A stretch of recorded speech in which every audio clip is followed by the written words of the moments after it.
अचानक से ऐसा क्या कि किसी दिन गंगा माता का सपना आया था आपको कि उठो और गौमुख चले जाओ, कुछ करके आओ? जिस नदी को भारत इतना पूजता है, जिस नदी पर लगभग 40 से 50 करोड़ लोग निर्भर करते हैं देश पर। अच्छा, मैं इसी सवाल पर आने वाला था कि गंगा पर ही क्यों और गौमुख ही क्यों गए? 1150 करोड़ रुपए उत्तराखंड के लिए नमामि गंगे प्रोजेक्ट में जारी किए गए। उसमें से लगभग 1000 करोड़ रुपए, 970-80 करोड़ रुपए के आसपास उत्तराखंड को मिल भी गए। लेकिन उसके बाद हुआ क्या कि सीवेज ट्रीटमेंट प्लांट अभी भी ठीक तरीके से काम नहीं कर रहे। ये दरवाज़ा है एसटीपी का, उसके बाहर से नालों से निकलता हुआ सीधा सीवेज जो है नदियों में, गंगा में बहा दिया जा रहा है। कैमरे में कैप्चर किया या कुछ सैम्पलिंग की? तो सैंपल के लिए क्या, पहले हमने सोचा कि हम बॉटलें लेते हैं, 10 जगहों से सैंपल 10 सैंपल लिए। हाँ, पहला सैंपल हमारा गोमुख में है एंड हमारा हरिद्वार में होगा। तो अभी जैसे इन्होंने बताया कि 18 किलोमीटर लंबा ट्रैक था, क्या क्या कुछ मुश्किल भरा था, एडवेंचरस था, मज़ा आया? बहुत क्या मुश्किल। स्टार्टिंग के 2-3 किलोमीटर आप देखेंगे बहुत हम खुश हैं एकदम। अब हम ऑलमोस्ट गोमुख ग्लेशियर तक पहुंचने वाले हैं। खाई और मतलब इतना सा रास्ता है, मतलब आप ये समझिए 1 फीट भी ज़्यादा है, उस पे से आपको रोड क्रॉस करना है अंधेरे में अपने फ़ोन की टॉर्च के साथ। बियर ग्रिल्स टाइप का माहौल आ रहा है। प्रॉपर शूट किया क्योंकि वो पानी इतना साफ था। सीधे पहाड़ है, लैंडस्लाइड अगर होता है तो इतना सा रास्ता, और इधर पूरी खाई है नीचे। अच्छा, आप गिरेंगे ही अगर वो आपके ऊपर आके गिर जाता है, तो कुछ बचता नहीं है। कोई चीज़ तो ऐसी हुई जैसे झटका लगा हो कि अरे यार ये क्या है? ये दुर्भाग्य है किसी भी नदी का कि सिर्फ जहाँ से वो शुरू होती है और 18 किलोमीटर नीचे आती है, वहाँ से हम पहली गंदगी, पहला सीवेज डालना शुरू कर देते हैं। लोग कहते हैं गंगा साफ हो रही, लोग बात कर रहे हैं ना, जैसे अभी आपने बताया सरकारें ऐसा कर रही है वैसा कर रही है। मैंने गंगा का जो पानी पिया, एक पॉइंट ऐसा भी था, उस पानी को पी के मुझे सच में ये एहसास हुआ कि शायद ऐसा पानी मैंने अपने जीवन में कभी नहीं पिया है। अगर किसी ने देख लिया डॉक्यूमेंट्री तो एक लाइन में बताइए क्या लेकर जाएंगे इस डॉक्यूमेंट्री से?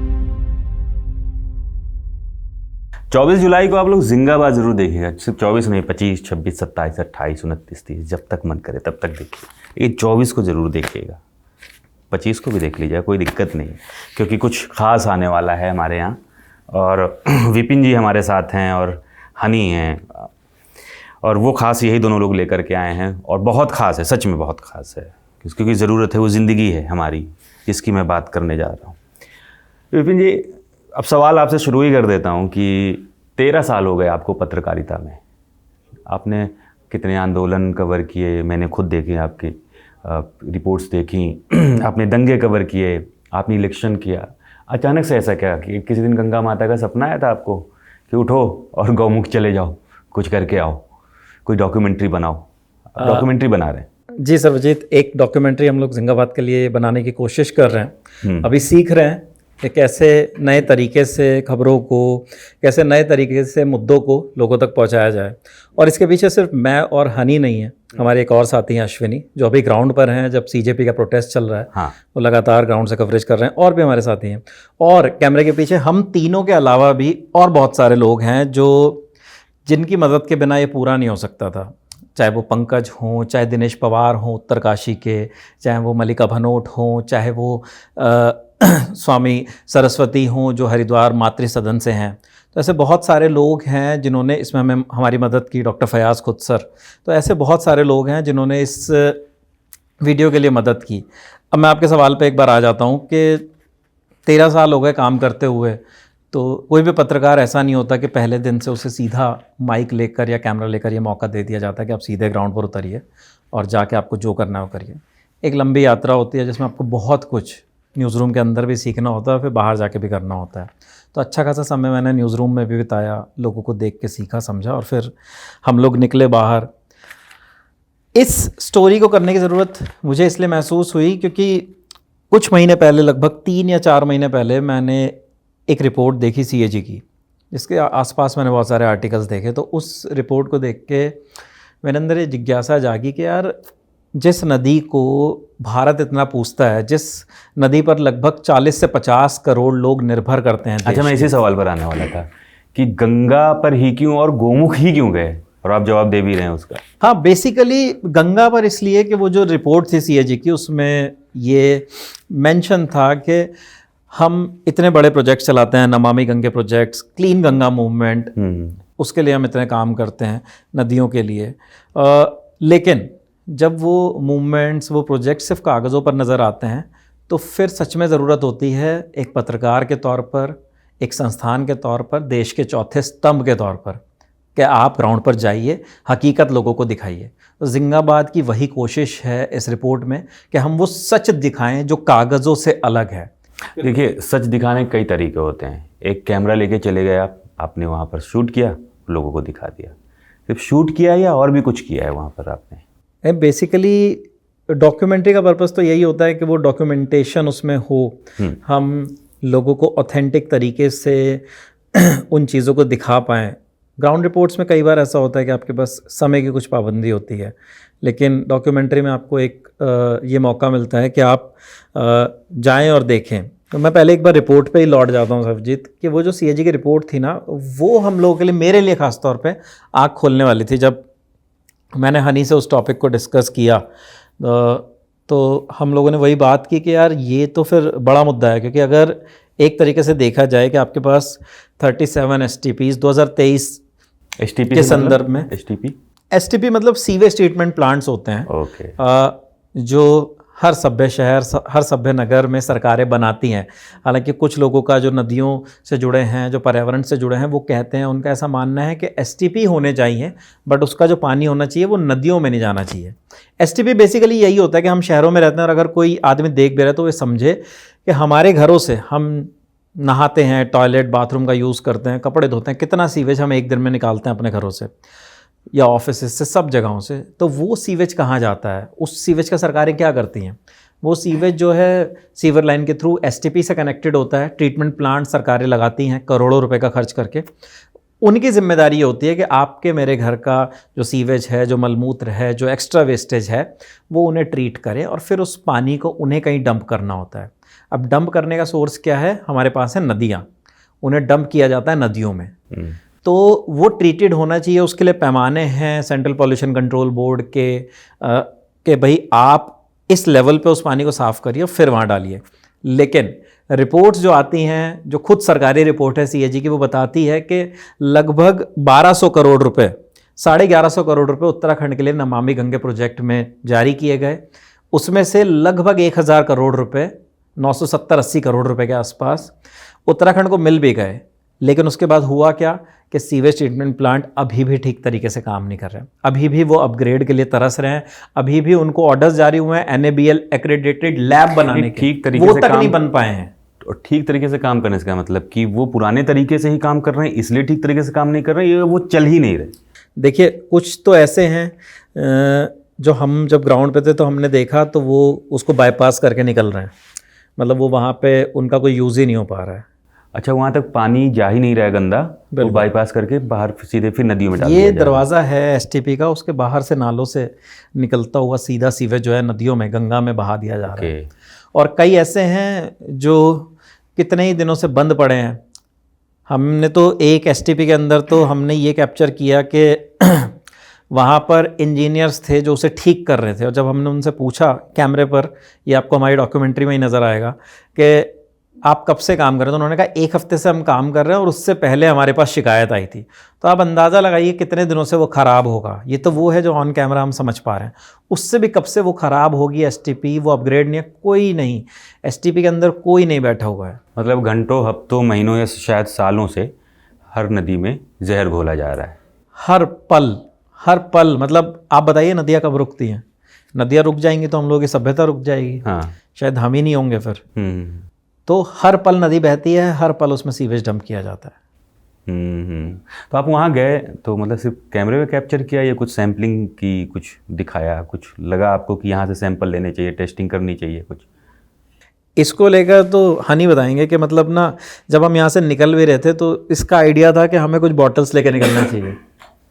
ये हनी का आइडिया था? बेसिकली प्लान ये था, जब मुझे विपिन भाई ने बताया कि रिपोर्ट ऐसी है, कैग एक जो संस्था है CAG की, इन्होंने जब मुझे बताया कि हनी यार इस पर कुछ बनाते हैं, तो हमने 2-3 दिन प्लान डिस्कस किया कि यार कैसे जाना चाहिए। पहले प्लान हमारा शायद यही था कि हम ऋषिकेश तक जाएंगे, उसके वहाँ से ले सकते हैं। फिर हमने सोचा अगर गंगा पे ही बनानी तो क्यों ना गोमुख से बनाई जाए, कि जहाँ से निकलती है गंगा बेसिकली, क्योंकि उसके आगे किसी को नहीं पता कहाँ से वो नदी आती है, कहाँ से नहीं।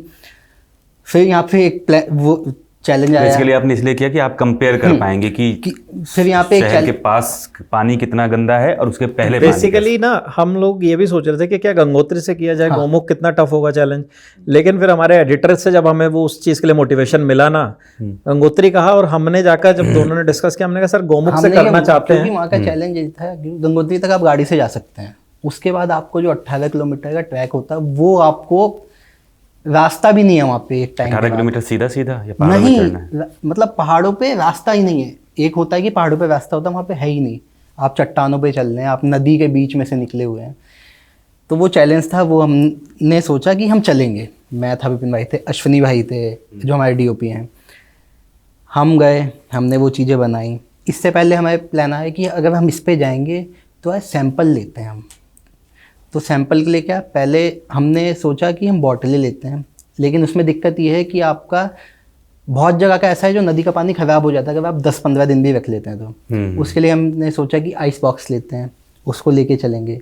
तो हमने लगभग 10 जगहों से, शायद है ना, 10 जगहों से सैंपल 10 सैंपल लिए। हाँ, हम जिसमें हमारी नदियाँ भी हैं गोमुख से। पहला सैंपल हमारा गोमुख में है एंड हमारा हरिद्वार में होगा, लेकिन उसके बीच में हमने बहुत चीज़ें ली हैं, नदियों से भी, इवन पीने तक के पानी का सैंपल है जो आपको रिपोर्ट में दिखेगा कि वहाँ का पानी कैसा है। अच्छा, मतलब वो नदी के अलावा भी जो पानी भूजल है जो, क्योंकि जल तो आपको गंगा से मिल रहा है पीने का भी, तो हमारा ये भी था कि एक जगह पे हमें एक ऐसा पॉइंट मिला कि वहाँ पे जो पानी था वो बिल्कुल सफ़ेद था, दूध जैसा पानी। तो वो गंदगी वजह तो से वो हमें डाउट हुआ, मतलब वही सवाल हमारे मन में भी था कि पानी कैसा हो सकता है यार, बिल्कुल ये सफ़ेद है। तो हमने उसको लिया कि इसको कलेक्ट करते हैं और इसका भी सैम्पलिंग कराएंगे। तो उसका जो रिजल्ट निकला है वो भी बहुत हैरान करने वाला है, बहुत हैरान करने वाला है। अच्छा या बुरा, मतलब वो उसके लिए तो आपको 24 तारीख को जब वो रिपोर्ट आएगी। तो अभी जैसे इन्होंने बताया कि 18 किलोमीटर लंबा ट्रैक था, और तो क्या क्या कुछ मुश्किल भरा था, एडवेंचरस था, मज़ा आया? बहुत क्या मुश्किल, मज़ा आया, मतलब अब बहुत अच्छा फील हो रहा है कि हम वो चीज़ करके आ गए। बेसिकली क्या है, गंगोत्री आखिरी वो स्टॉप है जहाँ पे इंसानी आबादी है। उसके आगे आपको फोर्सेस मिलेंगी। गंगोत्री नेशनल पार्क है तो वहाँ पे फॉरेस्ट के लोग मिलेंगे। आगे हिमालयन रेंज है तो उसके पीछे चाइना पाकिस्तान के बॉर्डर का हिस्सा पड़ता है, तो वहाँ पे फोर्सेस हैं, लेकिन लोग नहीं हैं, आम जनमानस नहीं है उस तरीके से।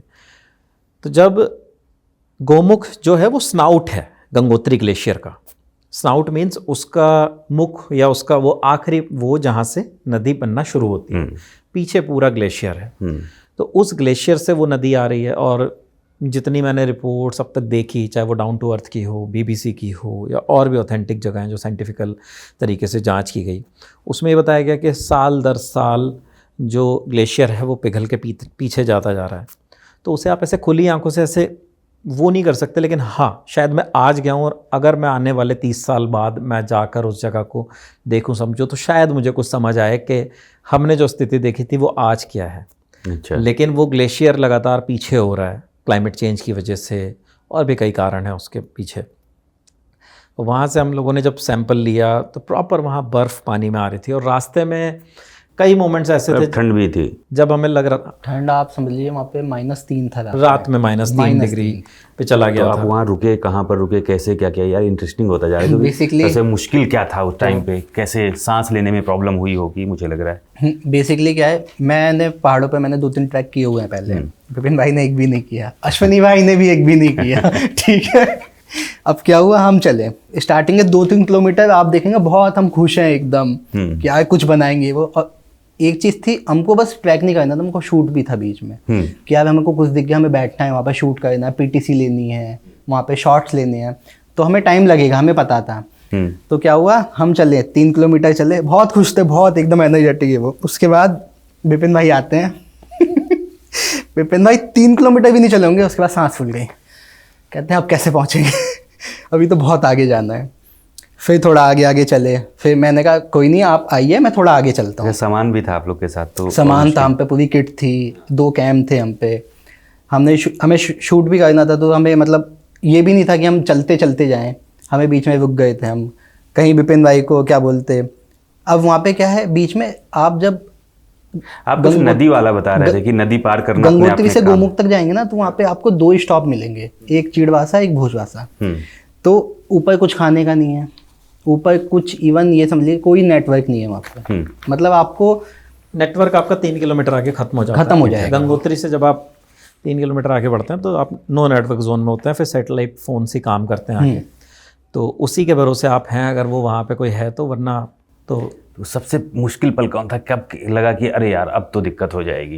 पहले दिन हम लोग काफ़ी लेट निकल पाए क्योंकि हमारी ट्रैवलिंग काफ़ी टफ हो गई थी। दिल्ली से हम 12 बजे निकले, रास्ते में शूट करते जा रहे थे। गंगोत्री रात को हम लोग 1:30 बजे पहुँचे, सारे इक्विपमेंट चार्ज वार्ज पे लगा। अगली सुबह हम लोग 10 बजे के आसपास निकले थे, मतलब 8 बजे शूट कर लिया था। देन 10 बजे हम ट्रैकिंग शुरू की, तो हम काफ़ी लेट हो गए। तो हम एक पॉइंट पे 6:30 बजे गौमुख से 9 किलोमीटर पहले पहुँचे थे। 9 किलोमीटर का ट्रैक अभी बाकी था, और हमें जिस जगह पे रात में रुकना था वो 5 किलोमीटर आगे थी, भोजबासा में।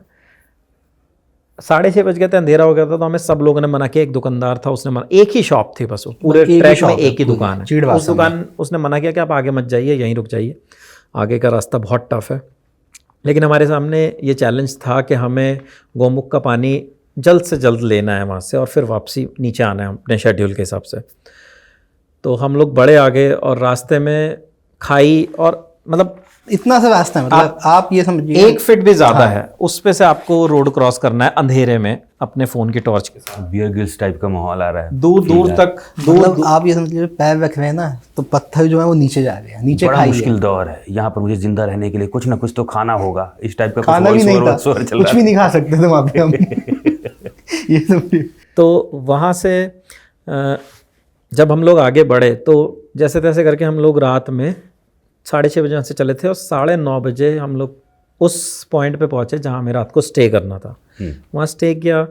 फिर अगले दिन जब हमें गौमुख जाना था तो हमें पता चला कि हमें एक नदी क्रॉस करनी है, और उस नदी को क्रॉस करने का तरीका सिर्फ ये है कि आपको एक ट्रॉली है, और उस ट्रॉली को खुद से खींचना है, और तब आप उस नदी को क्रॉस कर पाएंगे। मतलब बीच में रोप लगी हुई है, उसमें एक ट्रॉली है लोहे की, लगभग 600-700 किलो की एक ट्रॉली, जिसका वजन होगा, और उसके अंदर 3 या 4 लोग हैं, और अगर आप सबसे पहले जा रहे हैं तो उसे आपको खुद खींचना होगा। मतलब आप ट्रॉली में बैठे, उसमें 2 रोप हैं, एक ऊपर एक नीचे, आप नीचे वाली घसीट रहे हैं या ऊपर वाली घसीट रहे हैं, ये चीज, और वो आगे बढ़ रही है, ऐसा? ये चीज मुझे नहीं पता थी। अच्छा, कि जो पहले जाएगा वो खींचेगा। तुम पहले चले गए। इन्होंने मुझे पहले भेज दिया।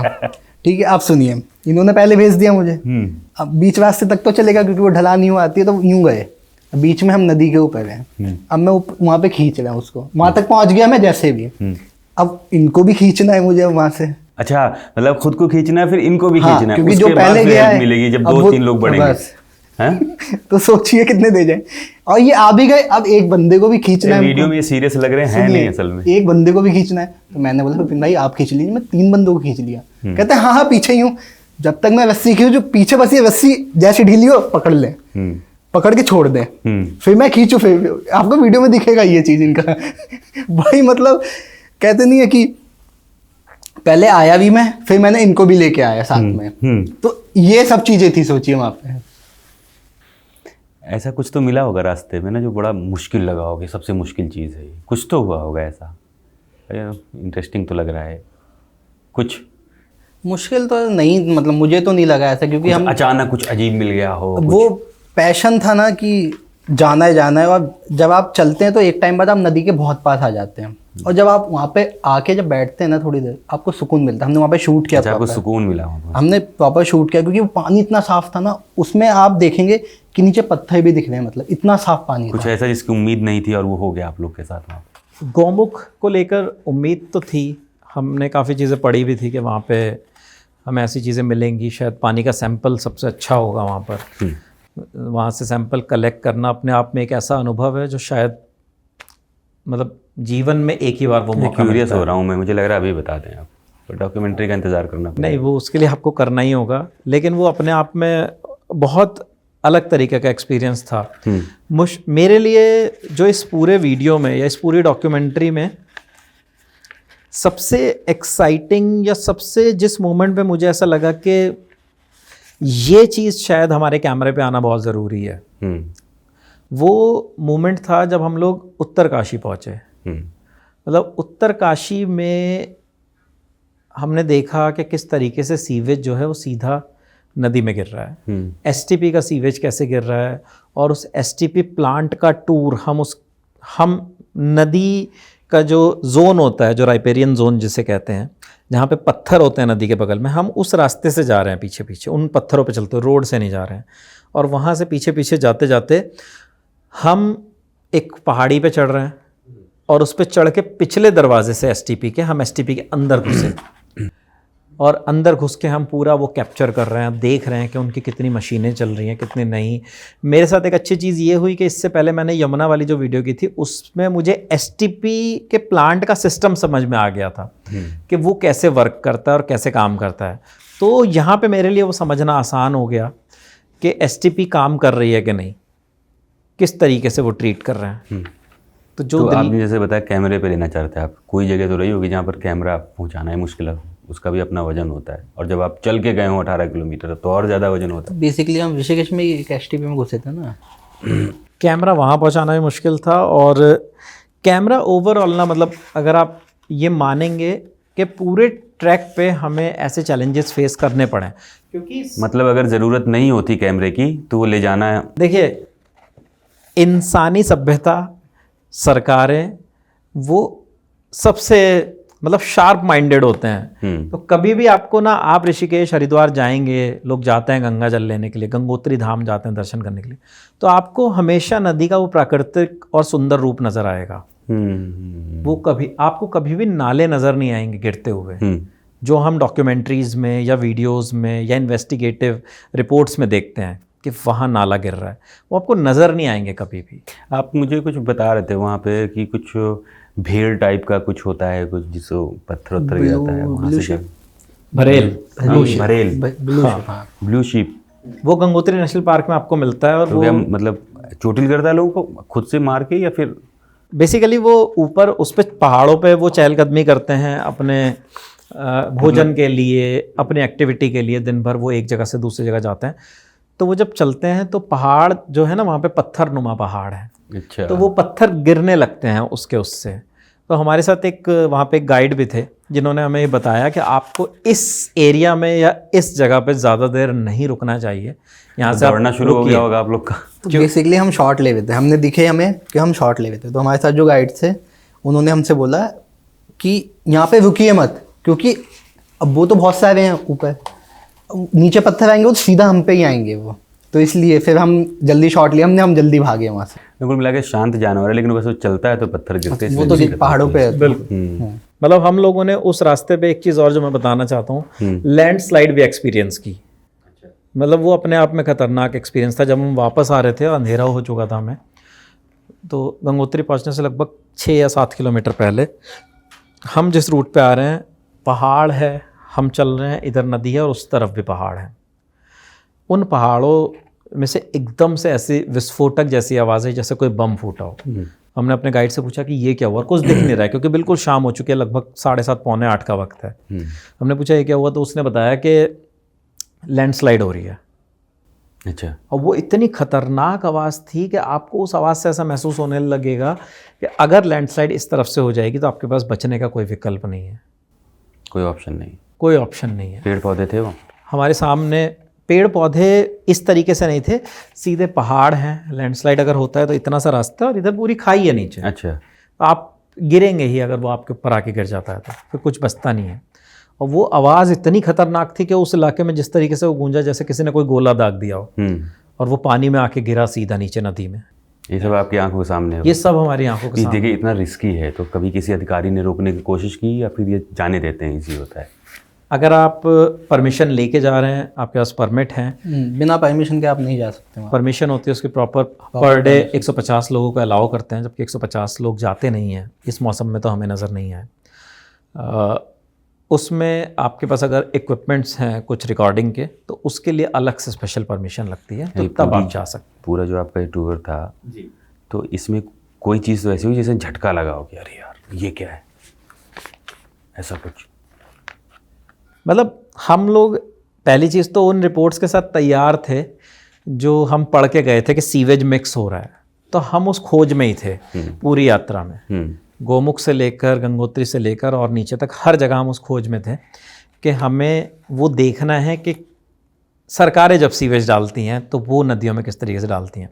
क्योंकि अभी भी मेरी एक रील पर मेरे ही एक दोस्त का कमेंट आया जो हमने इंस्टाग्राम पे शेयर की कि ठीक है आप सरकारों से सवाल पूछ रहे हो लेकिन इंसानों का क्या है जो गंदी कर रही है।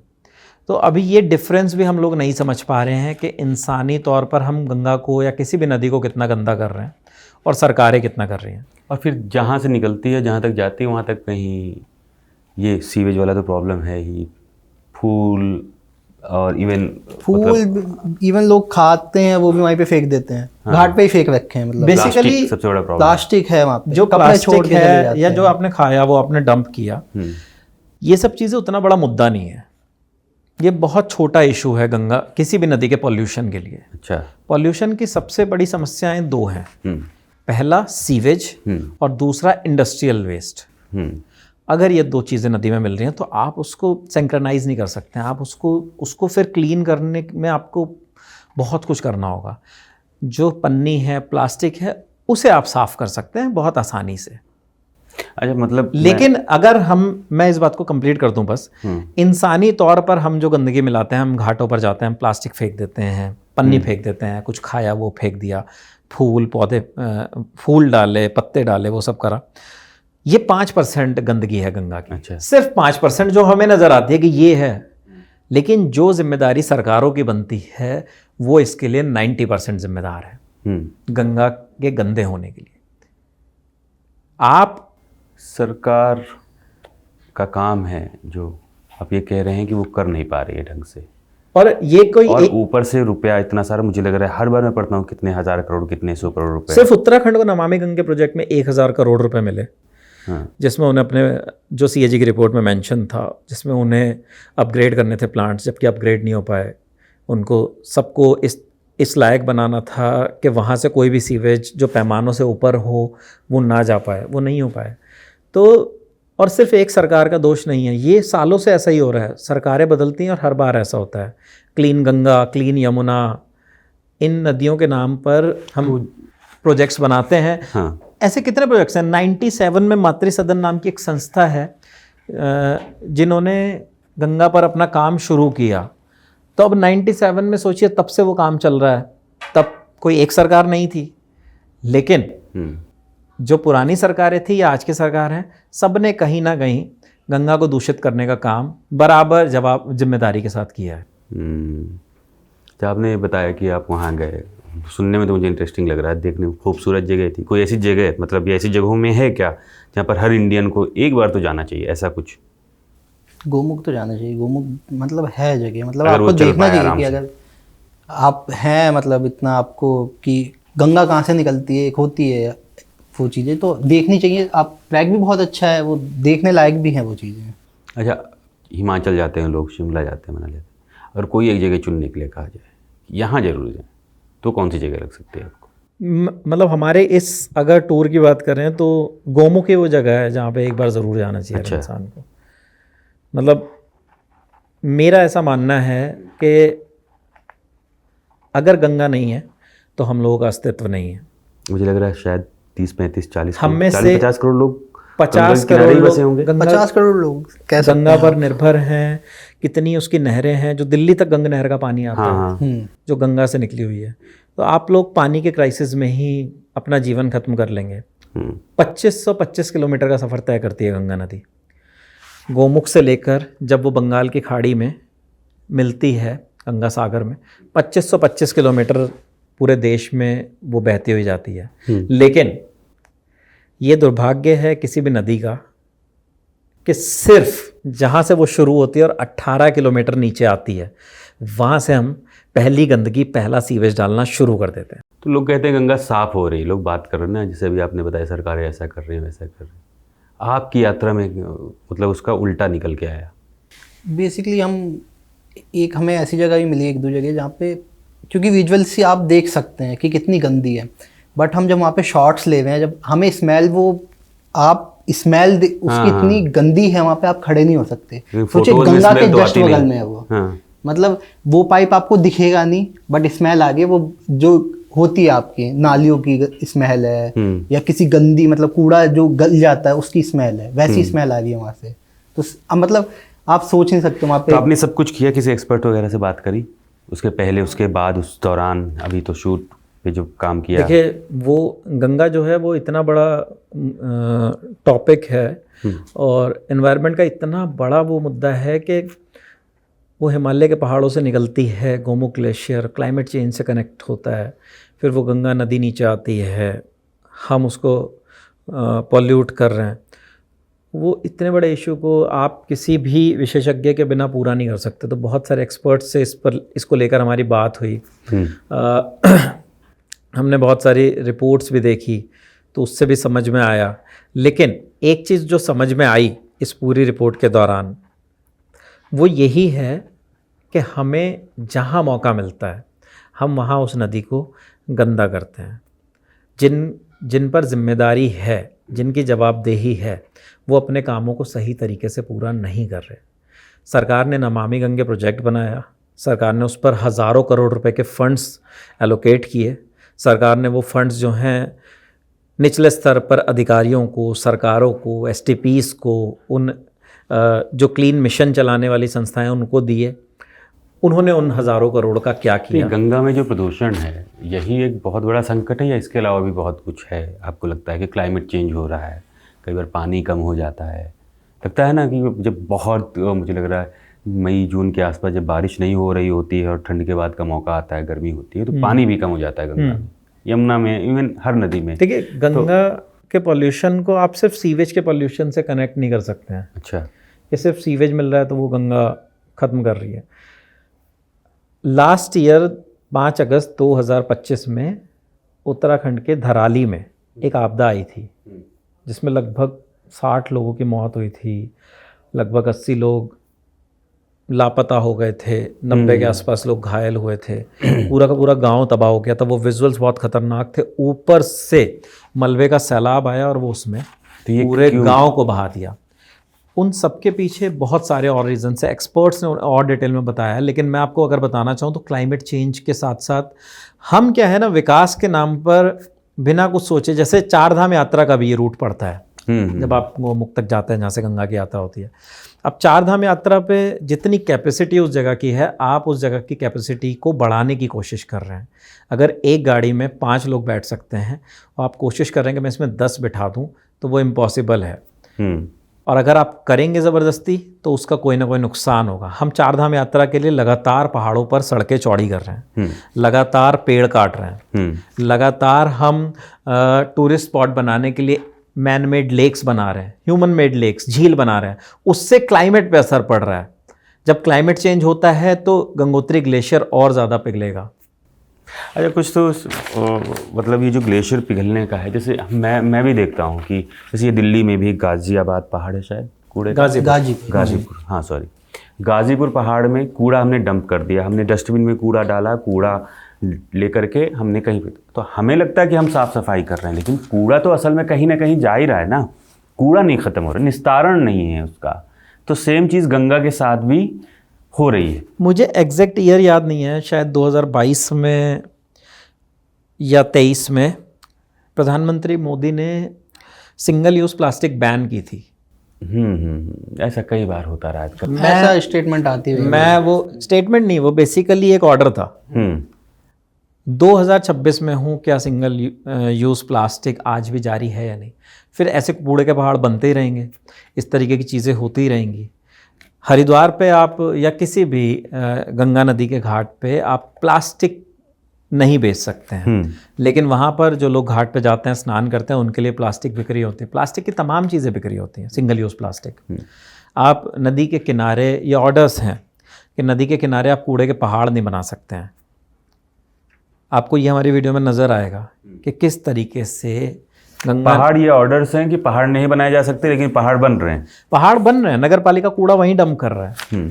इतने ऊंचे ऊंचे पहाड़ हैं कि वो सीधा, अभी मानसून का सीज़न है, हमने जब शूट किया तब बारिश इत्तेफाकन उतनी ज़्यादा नहीं थी, लेकिन उस दिन बारिश थोड़ी बहुत थी, तो वो सारा कूड़ा बह कर कहाँ जाएगा? सीधा नदी में जाएगा। अच्छा, कुछ तो मज़ेदार हुआ होगा जब आप गए होंगे वहाँ, रात में रुके कहाँ, कुछ स्टोरी होगी उतनी 18 किलोमीटर दूर, कहाँ रात में, कहाँ ठंड थी, टेंट वगैरह लगाया, कुछ खाना पीना क्या लाद के लेके गए थे, क्या किया था? हम 9:30 बजे तक भोजबासा पहुंचे थे, वो गोमुख से 5 किलोमीटर पहले। रात के 9:30 बजे? हाँ, रात के 9:30 बजे तक पहुंचे थे हम।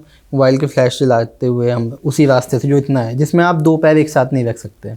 अच्छा, मतलब आपको जाना उसी रास्ते से है। हाँ। पहुंचे वहाँ पे, फिर हमने एक आश्रम ढूंढा।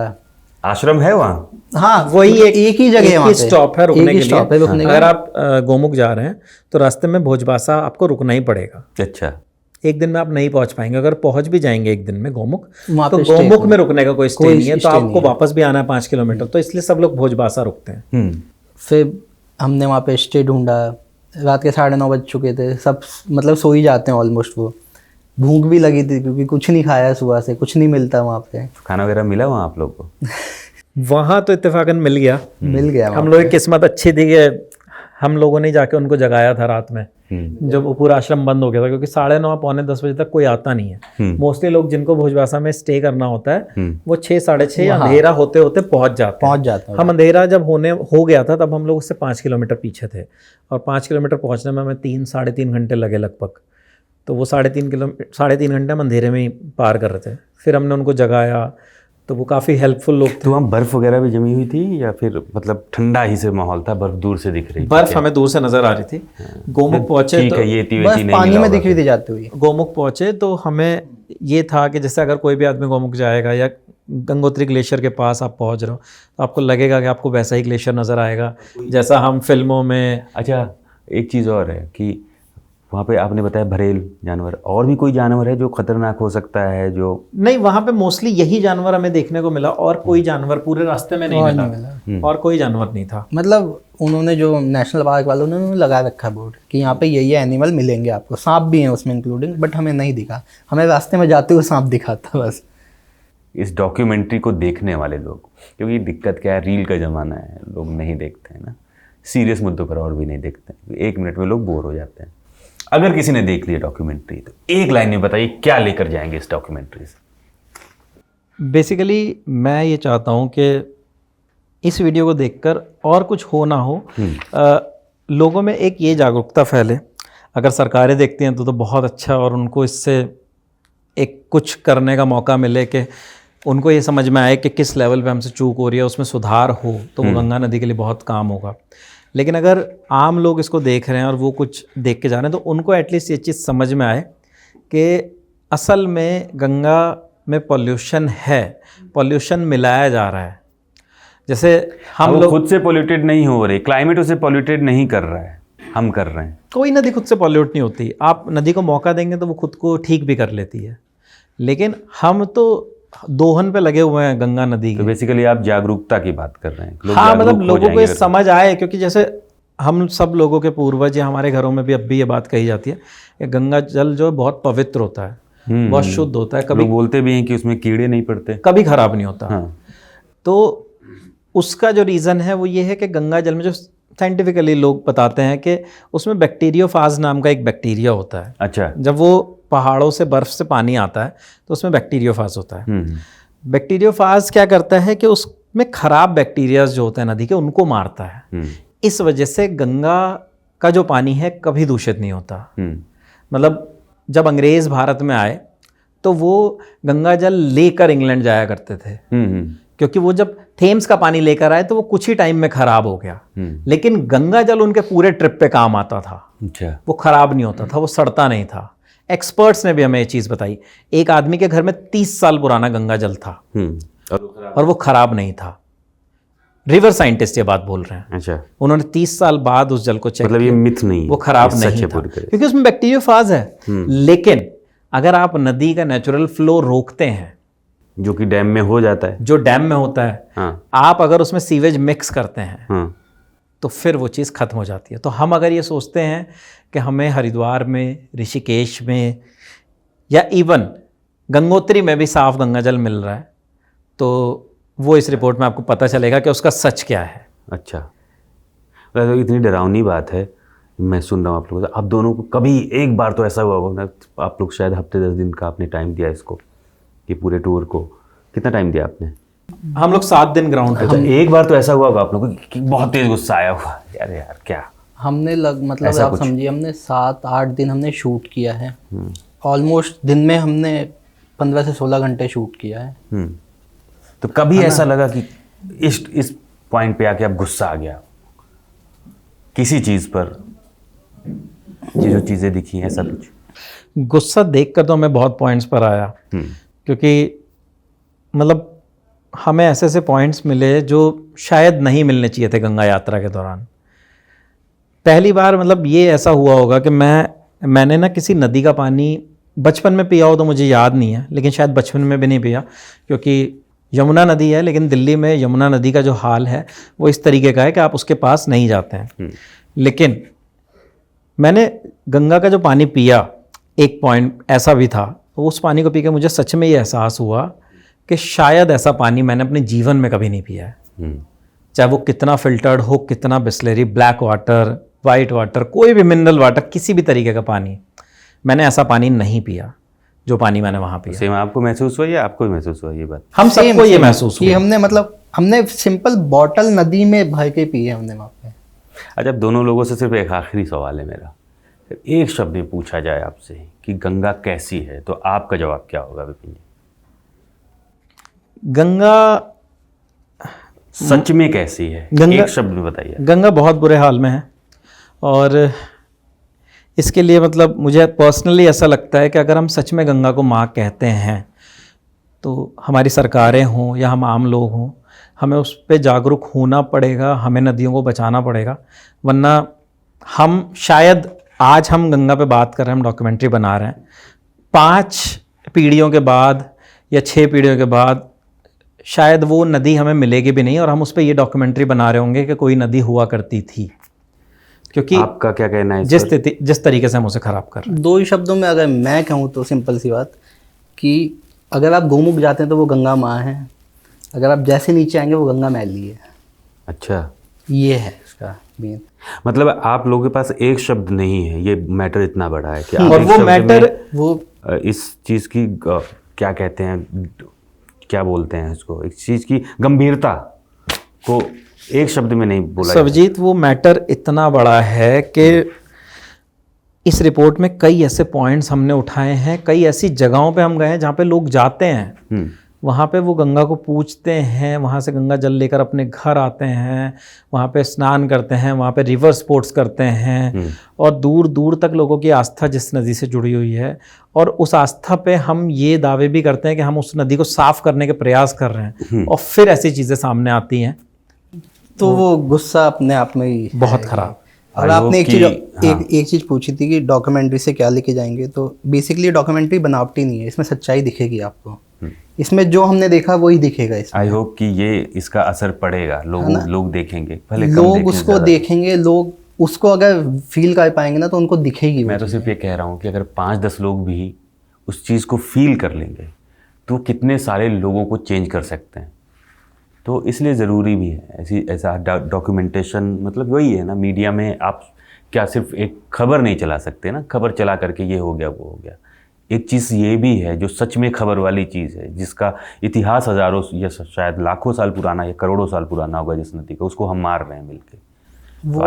वो आपको ये चीज़ें दिखेंगी इस चीज़ में, क्योंकि बहुत मेहनत से हमने बनाई है। क्योंकि हम 20 दिन से लगे हुए हैं बिना किसी ऑफ के, बिना किसी के 14-14, 15-15 घंटे ऑफिस में ही लगे हुए हैं। हम एडिट पे लगे हुए हैं, कुछ चीज़ें कभी बीच में शूट आ गया क्योंकि टेस्टिंग के लिए हमने दिए हुए थे, उसको देने जाना है। एडिट की आप तो ज़्यादा अच्छे समझ, एडिट की ज़रूरत इसलिए भी बहुत ज़रूरी हो जाती है कि वो चीज़ एग्जैक्टली वैसे ही लोगों के पास पहुँचे जैसे पहुँचाना बीच में हमने एक जगह तो ऐसे शूट किया है जहाँ पे मतलब समझिए चलने तक की जगह नहीं है, जो इन्होंने बताया उत्तरकाशी में।